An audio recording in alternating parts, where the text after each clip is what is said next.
Greetings, this is Ty Brown with AthleticDirectorU. I'm here with Victor Santa Cruz, the head football coach at Azusa Pacific University, and he and I are going to talk about emotional intelligence. Greetings, Coach. Thanks for joining us. Hey, Ty. Thanks for having me. Now, Coach, I've known you for 8 or 9 years. Yeah. You've been in the coaching profession for 23 years, I believe it is, right? Yes. And then head coach for 13 of those 23 years. And you took over for a coach who had done a lot of things there at Azusa Pacific. Yeah. And right when you took over, from a story you told me, it's almost like the program tanked. Yeah, you can say that. and you had to do some self-reflection. Talk to me about that Right. a little bit in terms of that area of your head coaching. Right. Now, I had taken over in 2006 when I was 33 years old. Peter Shinnick was a guy I had worked for, and he had laid a pretty solid foundation. He took another position, and I was a defensive coordinator at that time, and fortunate, had a lot of success as a defensive coordinator. And so when they offered me the job at 33, I jumped on it and said, oh man, the eagerness to prove yourself as an expert head coach, if you would say. And quickly the program began to tank. And I applied my expertise as a defensive coordinator, the personality as a defensive coordinator, and I think I began to frustrate the whole program because the head coaching role is completely different. And one of the challenges in leadership is to say, to understand the new environment you're at. And I didn't understand that. And so I was working off of my previous methods that were successful, but not enough for a whole program. And so I was a bad head coach and have the record to prove it. We were at 333 winning percentage and, frustrated. And fortunately, the school made me finish my master's degree in leadership at the time, and I came across the principle of emotional intelligence, and it really woke me up to where my blind sides, my dark sides, and I had a professor to help me understand that you need to know that you can't use the same tool for all things, and you need to become more emotionally aware,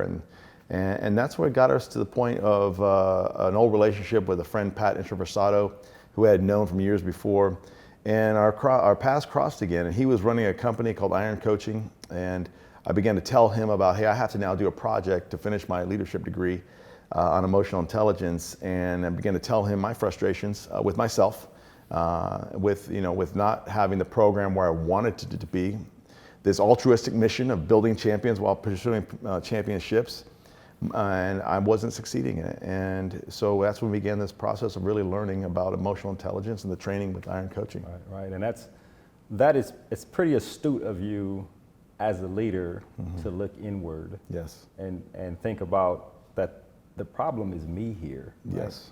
And to look at it as, I was a successful defensive coordinator, and I'm trying to run this as I did as a defensive coordinator. Right. I imagine over the years there's some hindsight in that, but even in the moment, in terms of understanding yourself emotionally and being humble enough, right? Ego set aside to know that you need to do some work as a leader was probably great. Yeah, I was hard-headed enough that it took 4 years to get to that point. But you're right. That was the breakthrough, is to become self-aware, to look at the man in the mirror and say, perhaps it's me. Right. I'm not going to lie to you. There was moments prior to all that where you blame the assistants, you blame the players, and you always deflect and say, well, it can't be me. I'm the head coach. And I look at who I was before.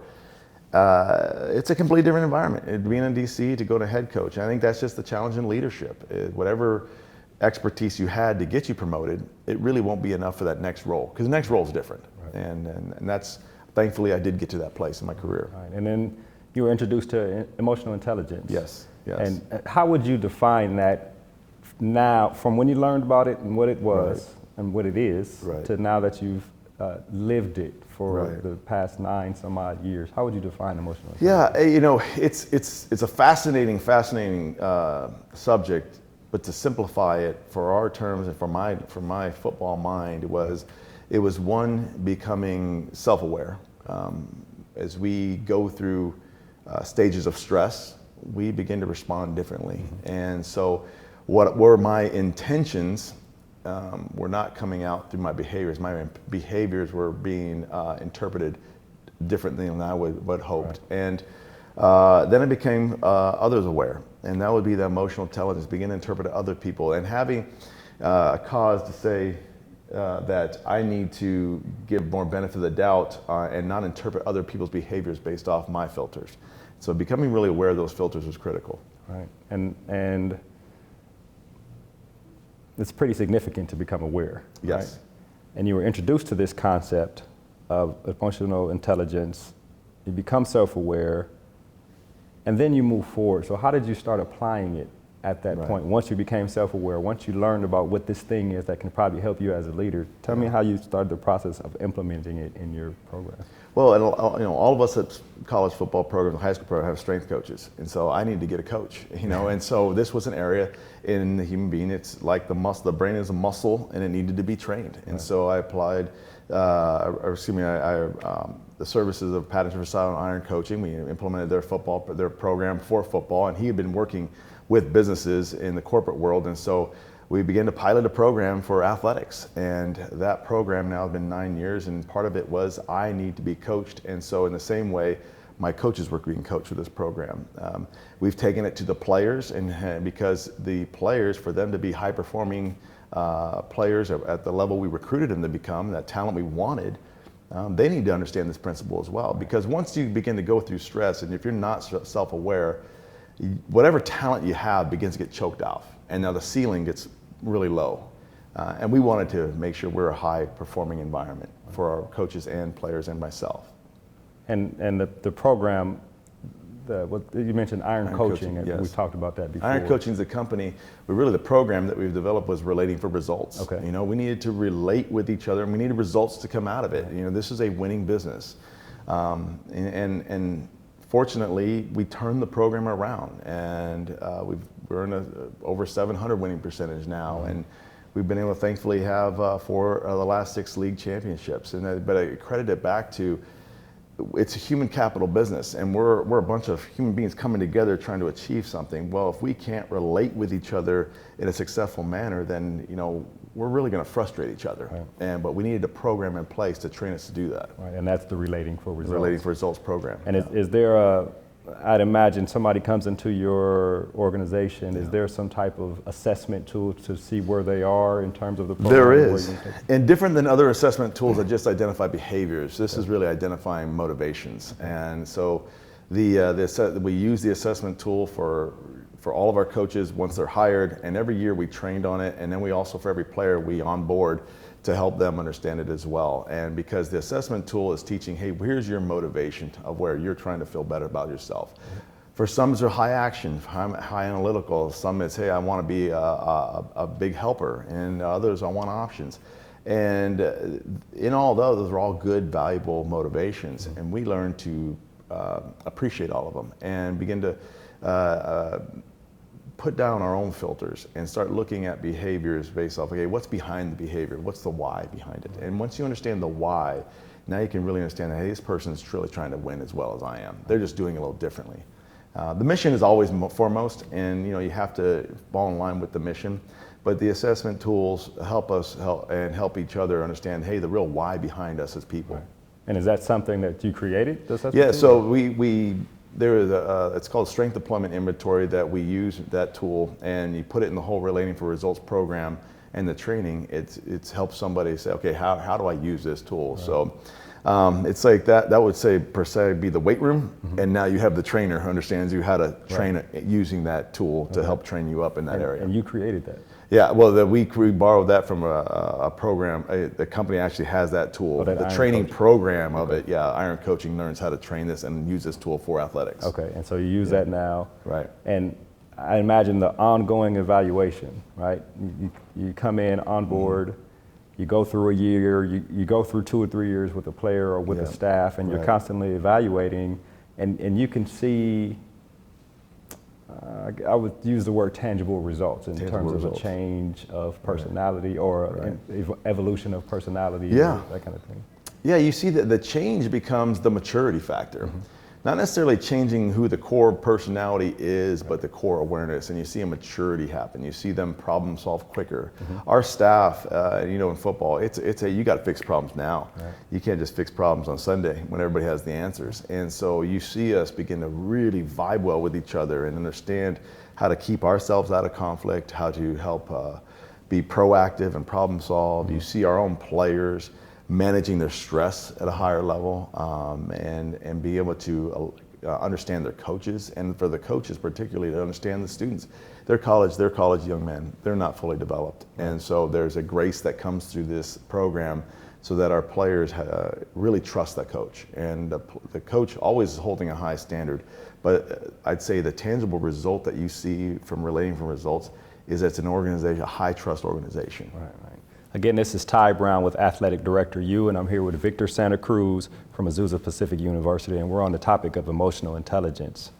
Now, thinking about this from leadership, right, in any industry, right, whether you use Iron Coach and then relate for result, whatever specific tool or the other Myers-Briggs and whatever they use, I think one of the keys here you're talking about is ongoing evaluation, and also emphasizing that it's more than just understanding who you are based on the assessment tool. Right. It's understanding the effect you have on other people and those things. Right. Yeah. So if you're going to work with people, then you need to become self-aware, and you need to have your organization as aware of themselves too, because ultimately you hire the talent, and we spend a lot of money in recruiting services, a lot of whatever business you're in. So the onboarding process is actually a financial cost, and the letting go process is a lot of financial costs as well. So in between, what you're saying is, man, we'd love to avoid that conflict that disrupts the organization and only takes the organization higher.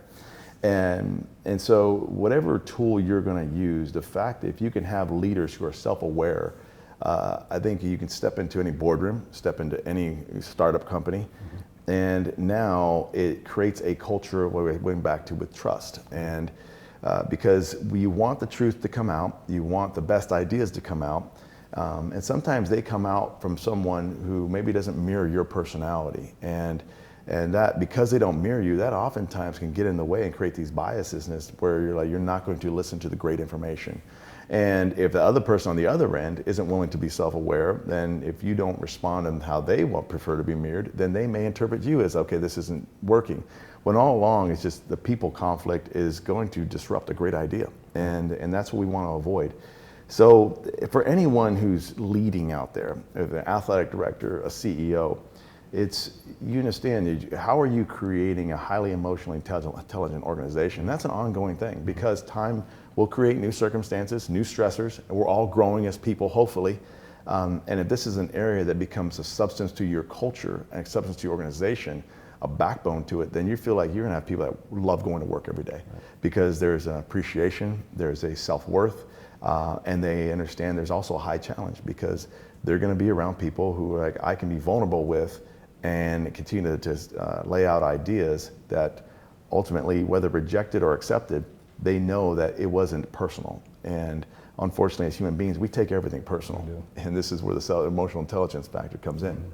And the key is that for a lot of leaders, especially when you talk about athletics, but in any industry, that 4-year period you had, where you had to stop and say, maybe I'm the problem here, and being willing to self-assess and willing to be introspective and do the things necessary to move forward. That's a pretty intuitive thing to do.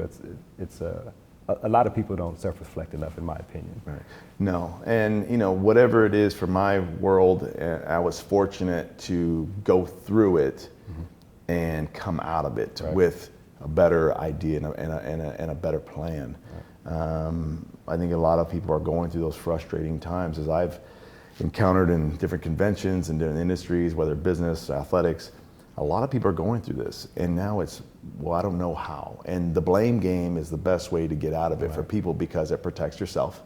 And you're able to, whether you leave an organization or stay in an organization, that's how we defend, and we build walls. And this is where the breakthrough can happen for any organization, if you can incorporate the training and whatever you're in, human resources department, but it always has to come down to the leaders. Honestly, the program wouldn't have worked if I didn't say this is critical, and I didn't go through this. And now for me, I'm a big time believer, and if you're trying to create success for an organization, it starts off with this, because ultimately you're working together. And if you can't go to work and find and feel like the best can come out of everyone, then you've set a ceiling that's you're gonna probably end up burning out. Right. And I'll ask this final question here: has this been infectious?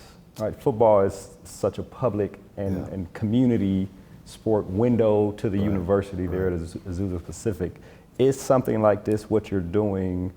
Has it been effective in the athletic department and, of course, on campus in general? Yeah, it's completely been infectious. Now our whole athletic department has adopted it, and we've had other departments in our organization adopt it, and so it's become a cultural thing for us now, and it's become something where we're all very aware of it, and it's been to become infectious in the point too where it just created trust. Here's the real success part of it. It was infectious, and now our mission was bought in.